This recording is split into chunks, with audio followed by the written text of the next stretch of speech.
Há momentos que marcam a gente para sempre. O meu completou 25 anos no dia em que minha irmã ganhou as chaves de uma BMW 0 km, enquanto eu recebi um frasco de perfume barato, daqueles que ardem nos olhos e custam menos que um almoço decente. Na mesma hora, levantei da mesa e saí do restaurante sem olhar para trás. Um ano depois, meus pais me pediram para pagar as parcelas atrasadas da hipoteca da casa que, no testamento, já tinha dono, minha irmã gêmea. Mas vamos por partes, porque essa história merece ser contada com calma. Meu nome é Anastasia, mas quem me conhece de verdade chama de Nastia. Tenho uma irmã, Alexandra, ou simplesmente Sasha, minha outra metade genética, mas só nisso somos iguais. Acabamos de fazer 25 anos, idade em que a gente já deveria ter aprendido a lidar com as injustiças da vida, mas algumas doem demais para serem ignoradas. Enquanto eu batalho como gerente de vendas em uma empresa comum, aqueles dias intermináveis de ligações frias, planilhas no Excel e metas que nunca acabam, Sasha desfilava pelo Tsum, o templo do luxo em Moscou, vendendo bolsas que custam mais que o salário anual de muita gente.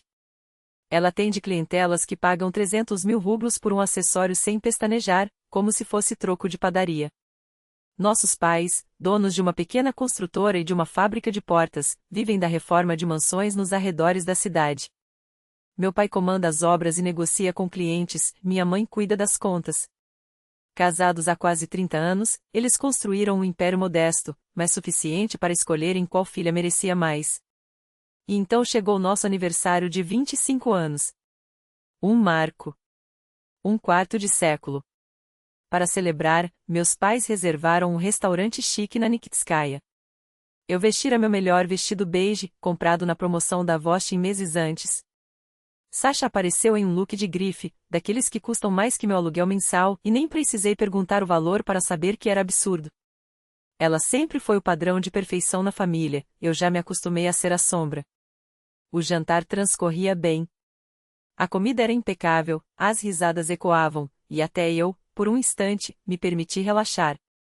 Minha avó, a única pessoa na família que sempre nos tratou com igualdade, contava histórias da nossa infância, enquanto meus pais sorriam, orgulhosos, fazendo perguntas sobre nossos planos.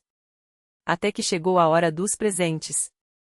Minha mãe se levantou com um sorriso enigmático e anunciou: "Meninas, este ano preparamos algo especial para vocês." Estendeu 2 caixas idênticas, do mesmo tamanho, com o mesmo laço. Meu coração disparou. Será que, pela primeira vez, eles haviam pensado em nós duas da mesma forma? "Abram juntas", ordenou meu pai. Sasha rasgou o papel com a empolgação de sempre. Um grito agudo: "Meu Deus, são as chaves de um carro." "Vocês me deram um carro?" Ela ergueu o chaveiro da BMW, brilhante, novo, caro. Eu abri a minha caixa com mãos trêmulas.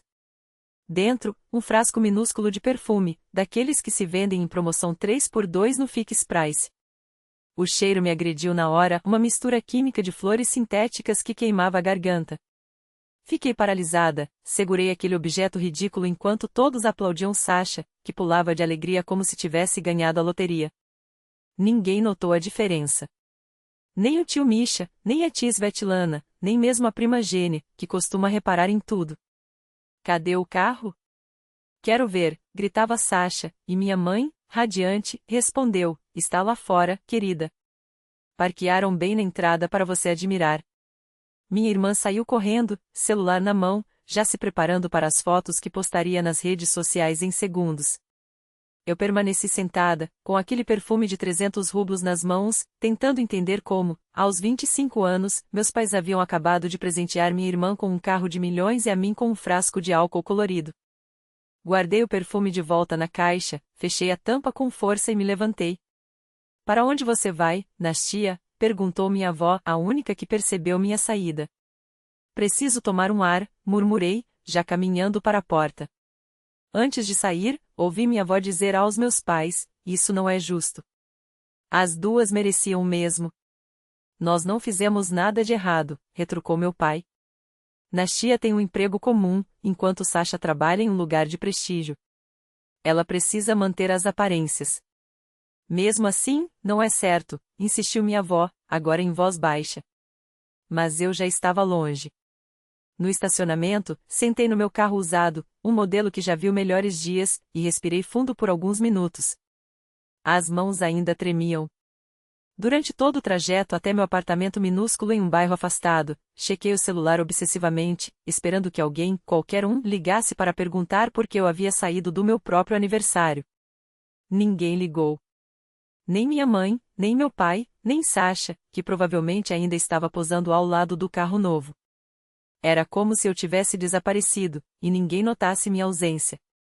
Naquela noite, deitada na cama, comecei a revisitar cada momento em que isso já havia acontecido. Não era a primeira vez. Era uma constante. Eu me convencia de que as coisas não eram tão ruins, que eu estava exagerando. Mas as lembranças voltavam como facas, os bolos de aniversário com o nome só de Sasha, porque não cabiam os dois, ou os presentes iguais em que nunca eram, para ela, uma boneca de colecionador, para mim, uma imitação barata comprada no mercado. Há 7 anos, entrei na universidade em um curso pago, trabalhando em uma livraria e na cantina da faculdade para pagar as mensalidades e a república. Jantava macarrão instantâneo quase todos os dias e comprava livros usados no Avito. Sasha não passou no vestibular, mas meus pais, sem hesitar, bancaram seu curso particular, o alojamento e até mesada. Ela não fez força nenhuma. Há 3 anos, me mudei para um apartamento alugado, 50.000 rublos por mês, sem contar as contas. Pago tudo sozinha, supermercado, seguro do carro, imprevistos. Minha irmã também mora sozinha, mas são meus pais quem pagam seu aluguel, 60.000 por mês, mais móveis novos e dinheiro extra para gastos pequenos. Mas aquelas chaves da BMW versus um perfume de camelô foram a gota d'água. Não se tratava de fortalecer meu caráter ou de amor em doses diferentes. Eles, simplesmente, acreditavam que Sasha valia mais. Que o sucesso dela, a felicidade dela, a vida dela importavam mais que a minha. Passou um mês desde nosso aniversário, e ninguém da família entrou em contato. Nenhuma mensagem, nenhuma ligação, nenhum sinal de que eu existia. Checava o celular centenas de vezes por dia, com medo de ter perdido algo. Mas não havia nada. Meus dias se resumiam a ir ao trabalho, voltar para casa, assistir séries no Kinopois e tentar não pensar no fato de que minha família havia me apagado como se eu nunca tivesse feito parte dela. Eu me repetia que estava melhor sem aquele drama, que não precisava deles. Mas doía. Doía demais. Até que, certo dia, o celular tocou. Era Sasha. Quase desliguei, mas a curiosidade falou mais alto. Oi, Nastia, disse ela, com uma alegria suspeita. Não vai acreditar, meus pais alugaram um apartamento novo para mim. Uma cobertura incrível na Petroca, bem no centro, com janelas enormes e perto de tudo que é legal. É claro que alugaram, pensei, amarga. Que legal, respondi, seca. Olha, preciso de ajuda no final de semana para me mudar. Você vem? Tenho que empacotar umas coisas, levar para lá. Afastei o telefone do ouvido e encarei a tela, incrédula. Depois de um mês de silêncio absoluto, ela ligava não para pedir desculpas, não para saber como eu estava, mas para que eu fosse sua carregadora de caixas. Não posso, cortei. Tenho outros planos. E, pela primeira vez na vida, foi verdade. Que compromissos! A voz dela cortou o ar como uma lâmina. Como se nada, pudesse ser mais urgente do que carregar os caprichos da irmã. Compromissos pessoais, Sasha. Particulares. O silêncio do outro lado da linha durou meio segundo antes de explodir. Você está de brincadeira? Família vem em primeiro lugar. Você é obrigada a cancelar tudo e me ajudar. É assim que funciona entre irmãs. Reconheci aquele tom imediatamente, o mesmo que usava desde criança, quando queria algo e sabia que, no fim, conseguiria. Desta vez, porém, minha resposta saiu firme, quase estranha em sua tranquilidade: não vou. E desliguei antes que ela pudesse vomitar mais uma palavra. Minhas mãos tremiam levemente. Nunca havia dito não para Sasha. Nunca. Anos a fio larguei tudo: plantões, sonhos, economias, sempre que ela estalava os dedos. Mas desta vez, pela primeira vez, eu escolhi me recusar. 1 hora depois, o telefone vibrou de novo. Desta vez, era a voz da minha mãe, já carregada de decepção antes mesmo do primeiro alô. Anastasia, que absurdo é esse? Sua irmã ligou chorando, dizendo que você se recusou a ajudá-la na mudança. O que está acontecendo com você? Direto ao ponto, como sempre. Sem sequer um oi, filha. Disse que estou ocupada. Com o quê? O tom era gelado, quase acusatório. Ela é sua irmã, Anastasia. Precisa de ajuda. Agora tem um carro, mas e daí? Contratar carregadores custa dinheiro, e as amigas dela trabalham nos fins de semana. Então que peça ajuda a vocês. Ou que pague pelos carregadores. A pausa que se seguiu foi tão densa que dá para cortar com faca. Depois, a voz dela afiou-se como vidro quebrado. Não entendo essa atitude, filha. Você deveria ter vergonha. Sua irmã luta tanto naquele boutique, e você, com inveja, vira as costas para a família. Seu pai e eu nos matamos de trabalhar para dar o melhor a vocês duas, e é assim que nos retribuem. Não era inveja. Era exaustão. Não tenho inveja, mãe. Só cansei desse circo. Cansei de fingir que não há uma filha predileta nesta família. Cansei de bancar os luxos de quem já tem tudo, enquanto eu pago a conta sozinha. Anastasia Sergeyevna, você está agindo como uma criança. E você está fingindo que não sabe que a Sasha gasta a própria salário em jantares caros e roupas de grife, enquanto eu, há anos, pago as suas contas de luz. O silêncio agora era de outro tipo, o da culpa sendo exposta à luz. Quando ela finalmente falou, cada sílaba era um dardo. Acho que você precisa repensar suas prioridades. Família se ajuda. Sim. Família se ajuda. Não é só uma via. E desliguei. Os dias seguintes foram uma enxurrada de mensagens e ligações. Meu pai deixou recados de voz no WhatsApp chamando-me de a vergonha da família. Minha mãe enviou textos quilométricos no Telegram sobre como eu era uma filha ingrata, egoísta. Sasha bombardeou meu VK com áudios furiosos, me chamando de irmã horrível, mesquinha, invejosa. Ignorei tudo. Uma semana depois, o silêncio voltou. E, pela primeira vez, ele foi bom. Melhor do que os gritos, melhor do que a culpa, melhor do que a eterna sensação de que eu devia algo a eles. Naqueles meses de quietude, fiz algo que nunca havia conseguido: guardei dinheiro. Desativei os débitos automáticos que pagavam as contas de Sasha. Abri uma conta separada e comecei a depositar, mesmo que fossem só 5, 7 mil por mês. Parecia pouco, mas era meu.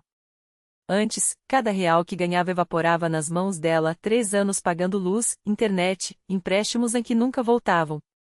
Sasha gastava o salário em almoços em restaurantes chiques, porque precisava manter a imagem no trabalho, em bolsas, sapatos, casacos de última coleção.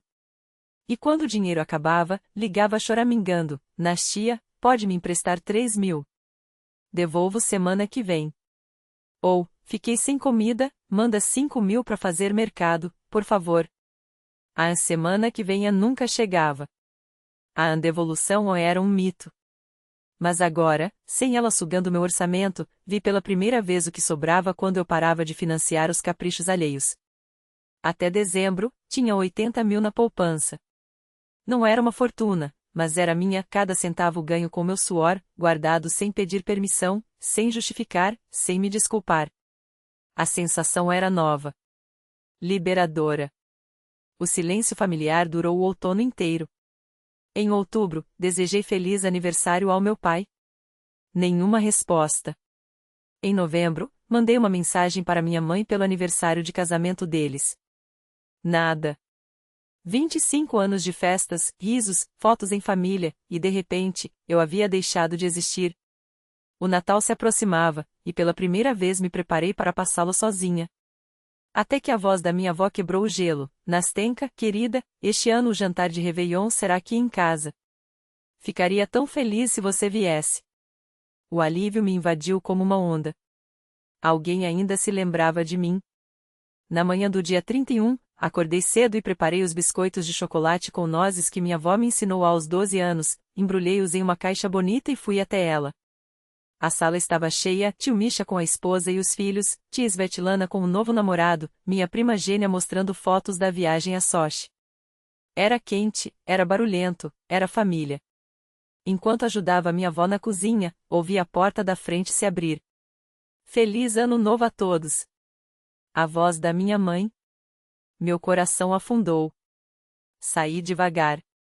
Meus pais entraram, carregando garrafas de vinho georgiano, uma caixa de uma confeitaria cara. E Sasha, é claro, com um casaco novo, provavelmente da última coleção da Doze Sotoris, pago não sei com que desculpa desta vez. Minha mãe me viu e congelou. Meu pai seguiu seu olhar, e seu rosto se fechar como uma porta batendo. Ele veio direto até mim, a voz alta o suficiente para que todos ouvissem. Bem, bem. Quem decidiu dar as caras? Não abandonei ninguém, falei baixo. Ah, não? Porque para mim, você virou as costas para a família no segundo em que nos negou ajuda. Sua mãe está certa, você é egoísta e cruel. Minha mãe se juntou a ele, o tom calculado para causar o máximo de constrangimento. Seu pai tem razão, Anastasia. Por isso tomamos uma decisão. Ela fez uma pausa dramática, olhando ao redor para garantir que todos prestavam atenção. Refizemos o testamento. Tudo, a casa, as economias, agora é da Sasha. Ela é a filha que realmente se importa com esta família. O golpe doeu, mas, estranhamente, não me surpreendeu. Era a lógica deles. É direito de vocês, respondi. Meu pai claramente esperava lágrimas, súplicas. Quando não vieram, sua frustração transbordou. É isso? Não tem mais nada a dizer? O que vocês querem ouvir? Fizeram sua escolha.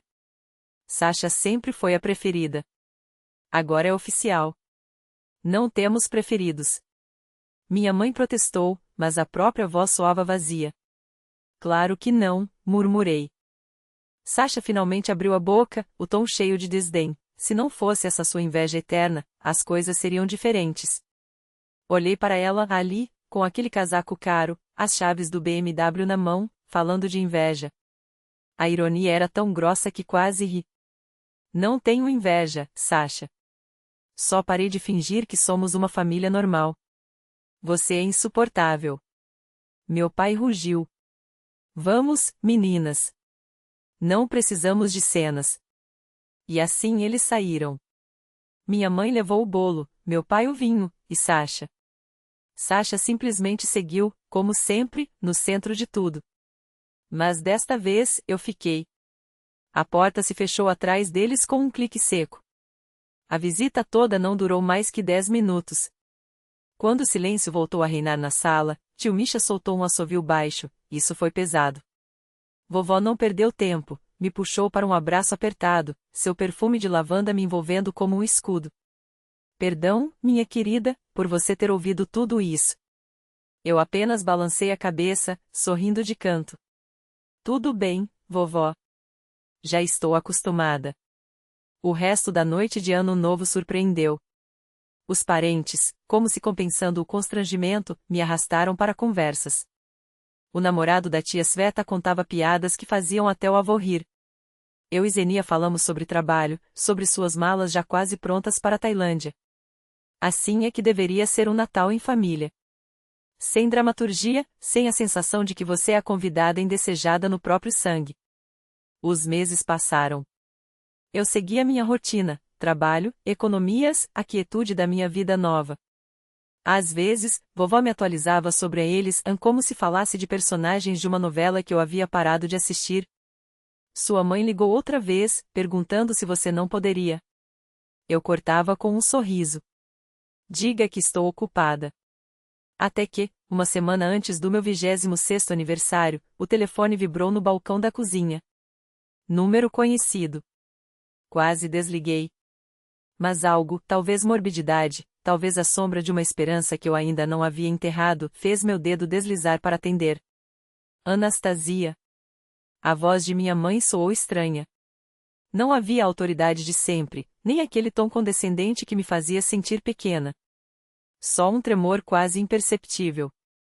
Precisamos conversar. Você pode vir aqui? É importante. Sobre o quê? Perguntei, já sabendo que não queria saber. Amanhã. Por favor. O desespero em sua voz era novo. Intrigante. Ou talvez só patético. Contra todo o instinto, concordei. O portão rangia igual, mas a casa parecia menor. O jardim, outrora impecável, agora exibia mato crescido entre as rachaduras do cimento. Meu pai abriu a porta. Os cabelos mais brancos, as olheiras fundas. Obrigado por vir, disse. Pela primeira vez na vida, ele me agradeceu por algo. O absurdo da situação quase me fez rir. Sentamos na sala, aquela sala, onde eu passara anos tentando merecer um elogio, um olhar que não fosse de reprovação. Agora, o lugar cheirava a mofo e derrota. Meu pai começou, os dedos torcendo um guardanapo. Anastasia?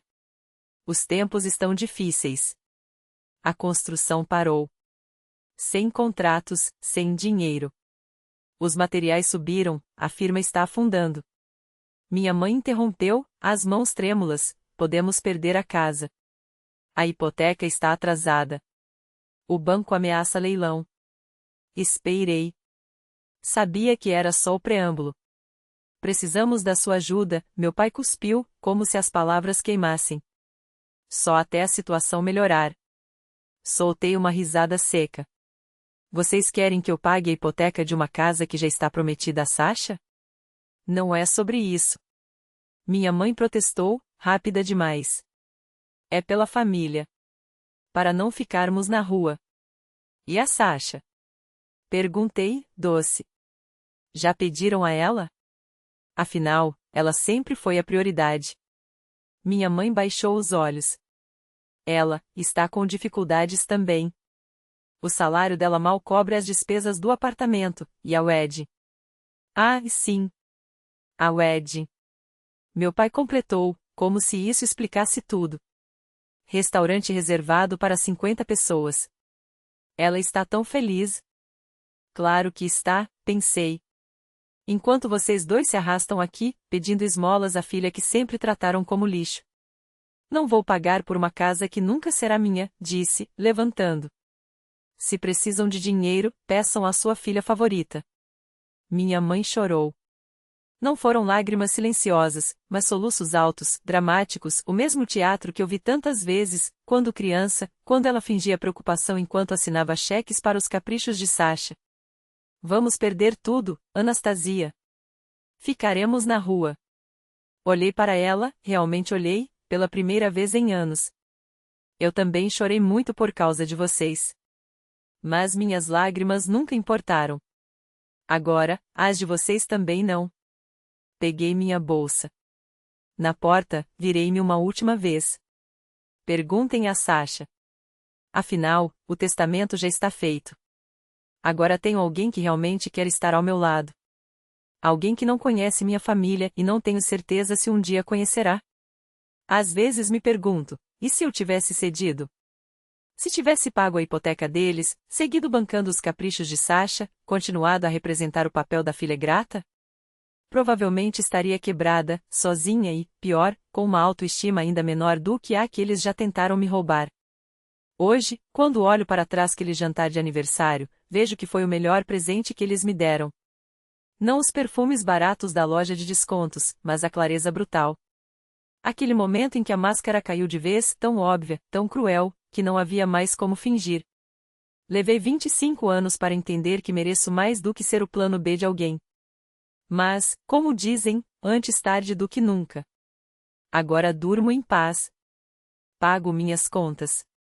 Tomo minhas próprias decisões. E me cerca de pessoas que me veem, que me escolhem não por conveniência, mas porque de fato querem me ter por perto. É uma sensação boa demais para ser descrita. Se um dia eles aprenderem a me tratar como uma pessoa, não como um espaço vazio a ser preenchido quando lhes convém, quem sabe? Mas não estou esperando. A vida é curta para perder tempo com quem só sabe tirar.